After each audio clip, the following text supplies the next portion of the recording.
You're looking at the heart of biblical Israel, along the route known as the Way of the Patriarchs. This is ancient Shiloh, the place where the Bible says Joshua divided the promised land between the 12 tribes, and where the tabernacle of the Lord stood for more than 300 years. Welcome to ancient Shiloh. This is the first capital of ancient Israel, and it's a sacred spot because the Mishkan was here, the tabernacle where people came to connect with God. Scott Stripling directs the excavation here, and along with dozens of volunteers, they're digging into history. We're dealing with real people, real places, real events. This is not mythology. The coins that we excavated today, we're talking about coins of Herod the Great, Pontius Pilate, Festus, Felix, Agrippa I, Agrippa II. The Bible talks about these people. We've got the image right there. That image includes a fortified wall built by the Canaanites. They're finding a treasure trove of artifacts, including coins and 2,000 pieces of pottery a day.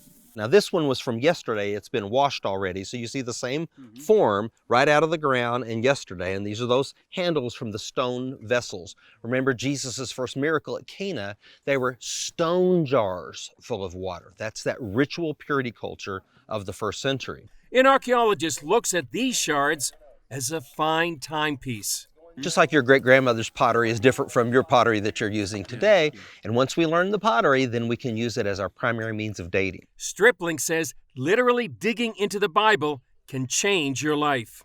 You can read the Bible, you can walk the Bible, but the ultimate is to dig the Bible. You know, when we actually get into the soil, like these students from Lee University, they're literally, it's under their fingernails and in their nose and their mouth and their ears, and they're exposing this ancient culture. It becomes one with you. And sort of like we came out of the soil, and as we dig into this soil, we connect with God and with each other, I think, in a very important way. I love getting my hands dirty. I love digging in the dirt. It's my favorite thing. People from all ages man the dig, with the main drivers being students like Abigail.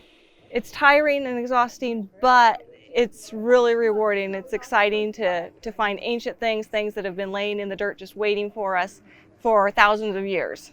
She says the Bible comes alive in the dirt.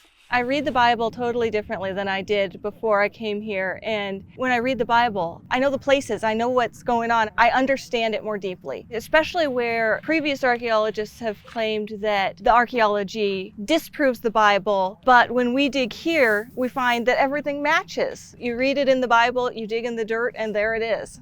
Archaeology doesn't set out to prove or disprove the Bible. What we want to do is to illuminate the biblical text, the background of the text. So to set it in a real world culture, to what we call verisimilitude. So we get an ancient literary description. Now we have a material culture that matches that. Chris, you're sitting where Samuel and Eli and Hannah and these people that we have read about, they came just like us, needing answers, needing to connect with God, needing forgiveness. He says they dig into the past and find lessons for the present.